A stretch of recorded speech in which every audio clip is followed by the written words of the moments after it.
সত্যের পথের মানুষের পাশে আমরা আছি, আপনাদের কাছে জেপিপি টিভি।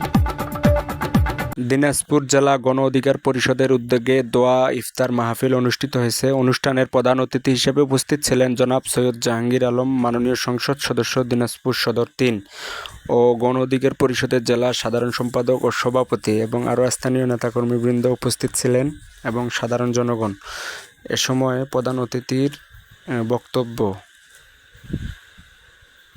5 বছর দেওয়া দায়িত্ব আমি যদি সততার সঙ্গে ইমানের সঙ্গে পালন করতে পারি, এটির জন্য আপনারা আল্লাহ পাকের দরবারে দোয়া রাখবেন। আসসালামু আলাইকুম।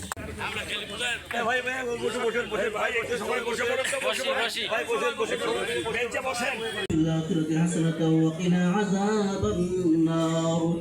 ربنا هب لنا من أزواجنا وذرياتنا قرة أعين واجعلنا للمتقين إماما يا رب العالمين. أصلنا مدير الله নিতে আসে আল্লাহ নদী খারাপ করে হাত তুলেছি আমি গুনাহ করতে করতে আল্লাহ গুনার পাহাড় করে ফেলেছি আমাদের গুনাহ দিকে তাকিও না আল্লাহ আমার রহমান নাজির করে আল্লাহ আমাদের গুনাহকে দখল মাফ করে দাও ইয়া রাব্বুল আলামিন। তুমি আমাদের রমজানের রোজাগুলো কবুল করে নাও, তুমি আমাদের ইফতারগুলো কবুল করে নাও, তুমি আমাদের সেহরিগুলো কবুল করে নাও। আম্মা ইয়াসিফুন ওয়া সালামুন আলাল মুরসালিন ওয়ালহামদুলিল্লাহি রাব্বিল আলামিন।